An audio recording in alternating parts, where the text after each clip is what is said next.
Hello my family, स्वागत है तुम्हारा मेरे केवल चैनल पर, जहाँ पे मैं तुम्हें सिर्फ भूतिया डरावनी कहानी सुनाता हूँ।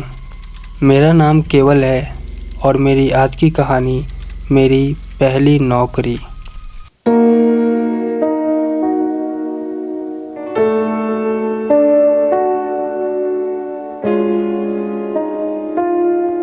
मैं आज 16 साल का हो गया हूँ और मेरा आज जन्मदिन है, पर मैंने आज तक कभी अपना जन्मदिन नहीं मनाया।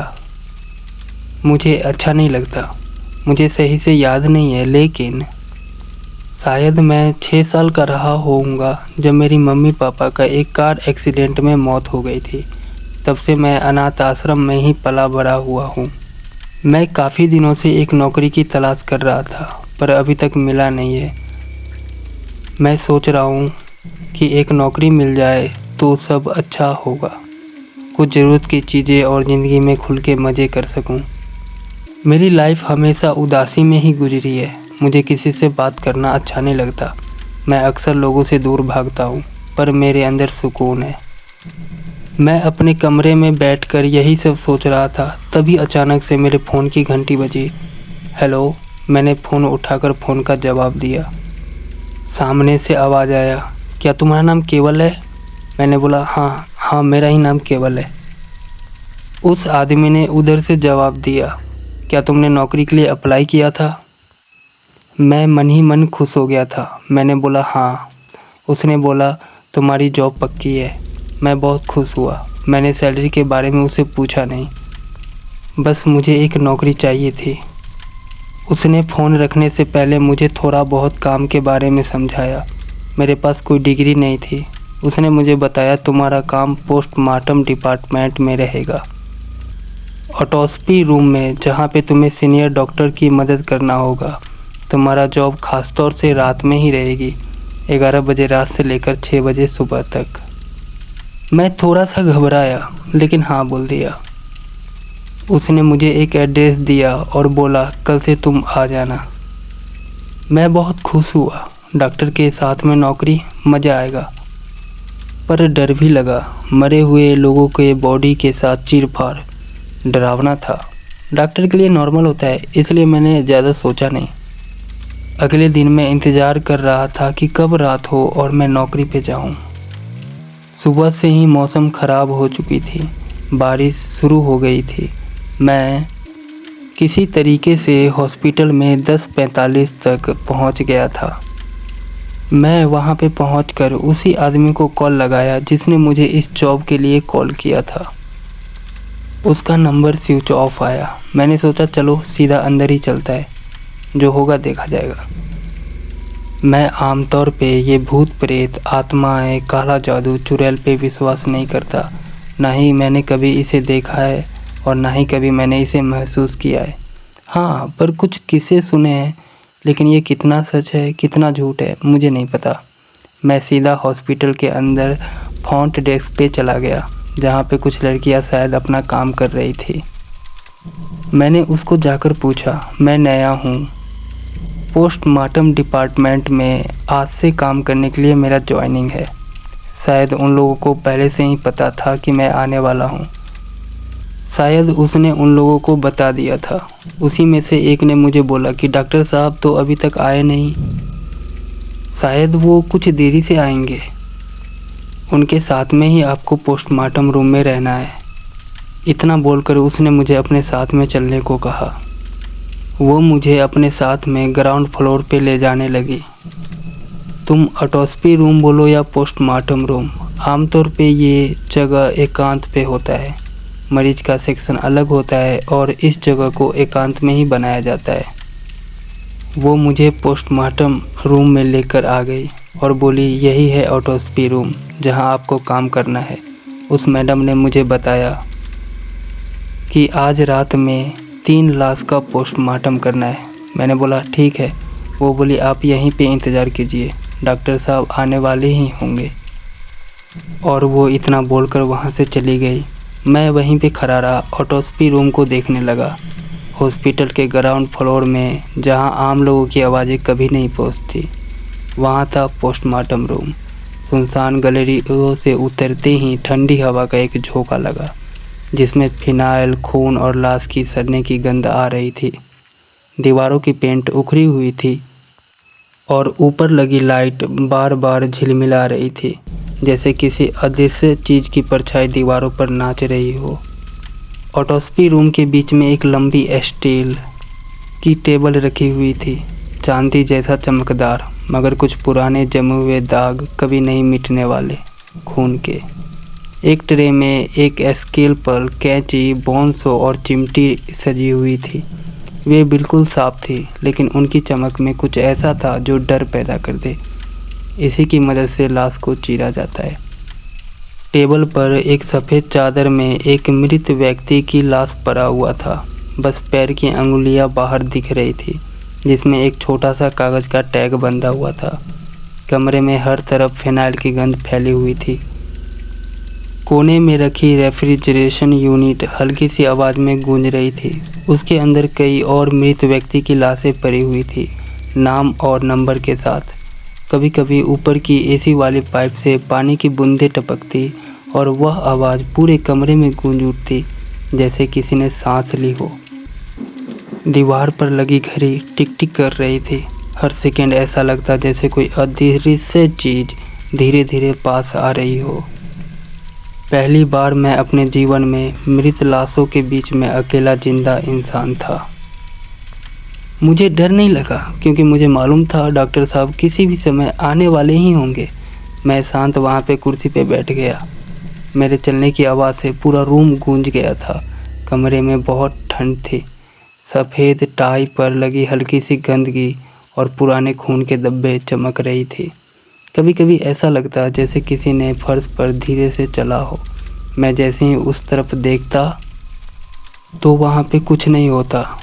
अब रात के 11:30 बज चुके थे। मैं तकरीबन 30 मिनट से इंतज़ार कर रहा था।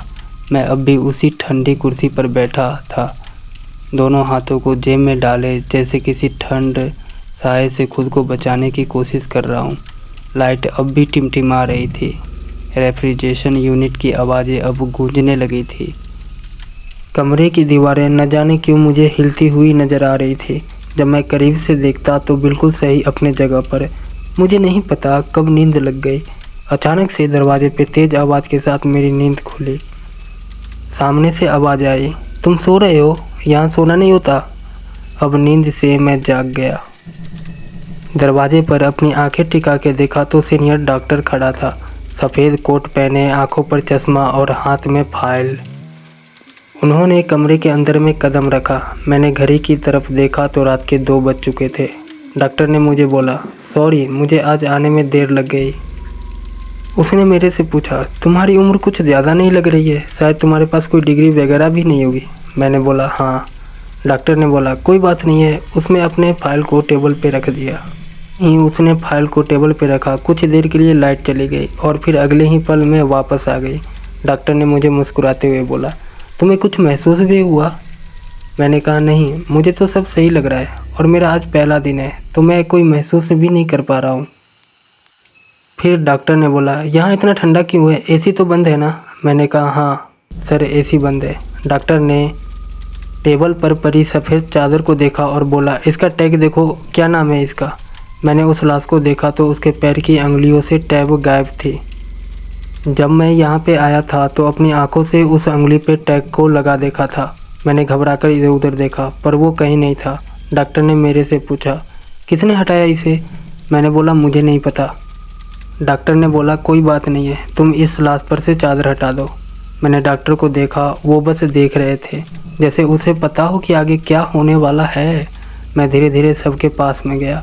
हवा और ठंडी हो गई। सबके पास में पहुंचते ही एक अजीब प्रकार की गंध आई, जैसे मांस की सड़ने की। मैंने हाथ से सफ़ेद चादर का एक कोना पकड़ा। मेरे बॉडी में एक सिहरन हुई। डॉक्टर बिल्कुल चुप खड़ा था वहाँ पे, बस घड़ी की टिक टिक सुनाई दे रही थी। मैंने चादर धीरे धीरे ऊपर उठाई। पहले पैर दिखे, बिल्कुल अस्थिर, लेकिन टैग अब भी गायब थी। थोड़ा और चादर को हटाया, हाथ दिखाई दिया। अंगुलियां कसी हुई थी, जैसे आखिरी सांसों में किसी चीज़ को पूरी ताकत से पकड़ने की कोशिश करी हो। डॉक्टर ने बोला, देखो इन अंगुलियों को, कभी कभी ये मांसपेशी के संकुचन से होता है। मैंने थोड़ा और चादर ऊपर खींचा। अब छाती तक खुल चुकी थी। हल्की सी नमी थी उस लाश की छाती पर, जैसे उसे अभी किसी ने नहाया हो। डॉक्टर झुककर देखने लगा। वह बोला, यह केस अजीब था। इसकी मौत की वजह अब तक नहीं मिली। मैंने सिर उठाकर पूछा, सर क्या पोस्टमार्टम पूरा हुआ था? डॉक्टर ने धीमी स्वर से कहा, नहीं, आज रात पूरा होगा। मैंने आखिरी बार चादर उठाई। अब चेहरा दिखने लगा। कमरा बिल्कुल शांत हो गई थी। लाइट एक बार बंद हुई और दोबारा से जलने लगी। उसकी आंखें आधी खुली हुई थी, जैसे उसने अपनी जान अपनी आधी उंगली में गंवाई हो। डॉक्टर ने मुझे धीमी स्वर से कहा, यहाँ पे कभी कभी लाशें भी जिंदा हो जाती है। मैं समझ चुका था डॉक्टर अब मजाक के मूड में है। उसने बोला, तुमने देखा अभी इसकी उंगली हिली है? मैंने बोला, हाँ बिल्कुल हिली है। आपको तो मालूम होगा ना कि जब लाश उंगलियां हिलाए तो आगे क्या करना चाहिए, या फिर लाश जिंदा हो जाए तो क्या करना चाहिए? ओह, इस मोटे फाइल में तो ज़रूर लिखा होगा।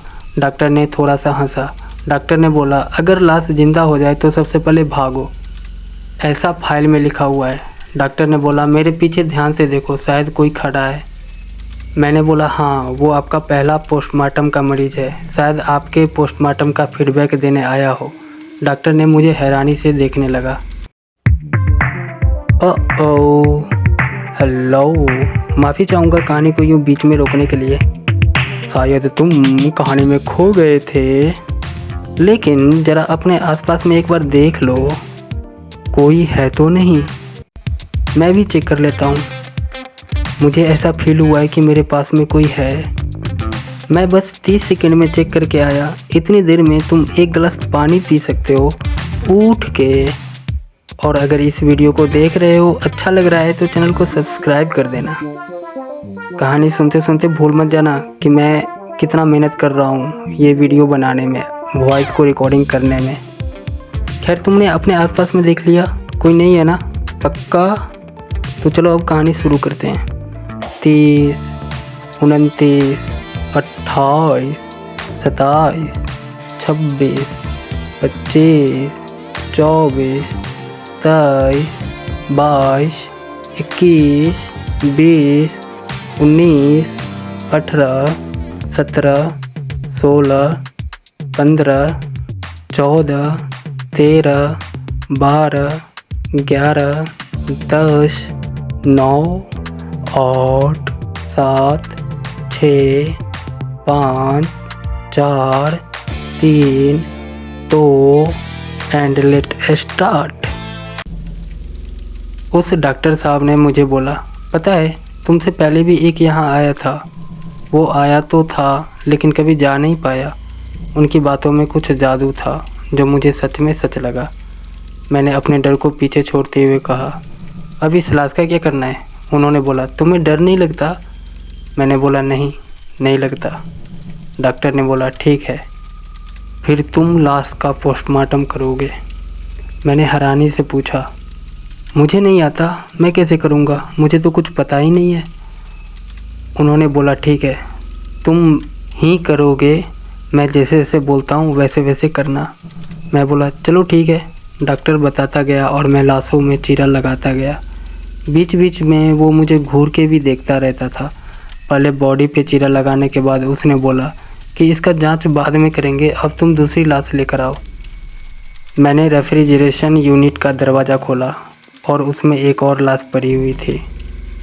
शायद इसकी मौत एक्सीडेंट से हुई थी। चेहरा बिल्कुल बेकार हो रखा था। मैंने उसे बाहर निकालकर टेबल पर लेटा दिया। उसके पैर वगैरह पर से मांसें इधर उधर लटक रही थी। अजीब है ना, हम लोग जीवन की दौड़ में इतना व्यस्त और इतना चिंतित हो जाते हैं कि हम सभी भूल जाते हैं कि जीवन का अंत ही मृत्यु है। खैर, मैंने उसका बॉडी पे चीरा लगाना शुरू किया। उस डॉक्टर ने बोला, क्या तुम भूत प्रेत आत्माओं पे विश्वास करते हो? मैंने एकदम से जवाब दिया, नहीं, और आप भी डॉक्टर होकर ये सब बातें बोल रहे हो? वो मुस्कुराया और बोला, बहुत बहादुर हो। मैंने उसे देखा और अपनी उदासी भरी ज़िंदगी को याद किया। शायद वो चीज़ें मुझसे छीन ली गई थी जो मुझे चाहिए थी। वो बोलता गया और मैं चीरा लगाता गया। कभी लाइट का बंद होना, कभी लाइट का अपने आप फिर से चालू हो जाना, कमरे में मशीनों की आवाज़ और एसी के पाइप से टपकते हुए पानी इस पोस्टमार्टम रूम को और डरावना बना रही थी। ठंड इतनी कि खून जमा दे। मैंने घड़ी की तरफ देखा, 3:10 हो चुके थे। वो डॉक्टर मुझे गौर से देख रहा था, जैसे उसने अपने अंदर बहुत सारी राजें छुपा कर रखा हो। उसका मजाक करना मुझे अच्छा लगा था। दूसरी लाश पे चीरा लगाने के बाद उसने कहा, अब तीसरी और अंतिम लाश ले आओ।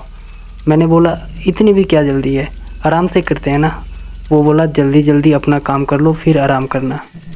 मैं रेफ्रिजरेशन की दरवाजे की तरफ आगे बढ़ा और जैसे ही मैं दरवाज़ा खोलना चाहा, अचानक से मेरा फ़ोन बजा। मेरे फ़ोन पे नंबर देखा तो वह नंबर जाना पहचाना लग रहा था। यह नंबर उसी इंसान का था जिसने मुझे नौकरी के लिए बुलाया था। मैंने फ़ोन उठाया और बोला, हेलो सर, आपका नंबर स्विच ऑफ था। उन्होंने बोला, हाँ बैटरी ख़त्म हो गई थी, अभी जाकर चार्ज किया हूँ। उन्होंने फिर पूछा, अच्छा तुम्हारा नौकरी कैसा जा रहा है? मैंने बोला, ठीक है। फिर उन्होंने बोला कि आज जो तुम्हारे साथ में डॉक्टर आने वाले थे वो आज बारिश के कारण नहीं आ पाए थे, इसलिए मैंने तुम्हें फ़ोन किया हूँ कि तुम अकेले बोर तो नहीं हो रहे हो।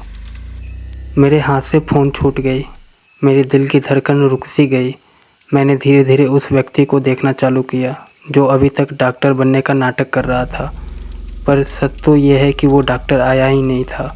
तो फिर ये कौन है?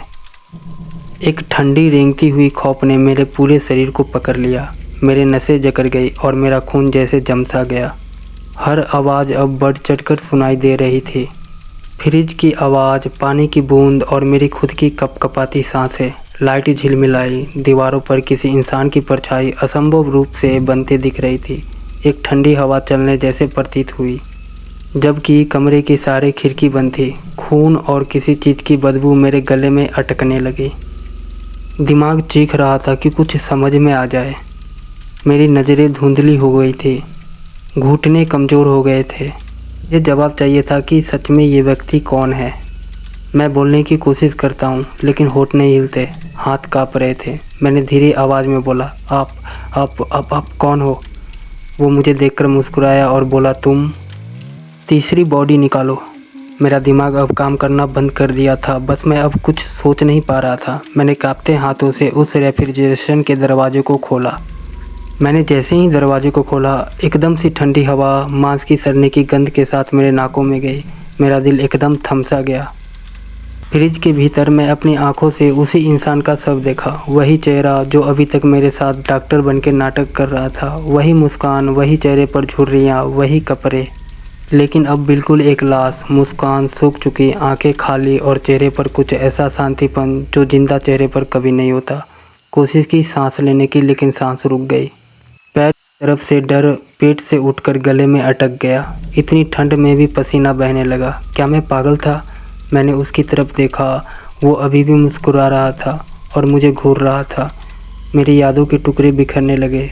उसकी हंसी, उसकी बातें, उसका मजाक, उसका डराना, मुझे सब याद आ रहा था। दस्ताने पहनकर उसका मेरे पीठ पे थपथपाना। अचानक से कमरे में अंधेरा हो गया। मुझे महसूस हुआ कि कोई मेरे तरफ बढ़ रहा है, मेरे करीब, और हर कदम के साथ हवा और ठंडी हो रही थी।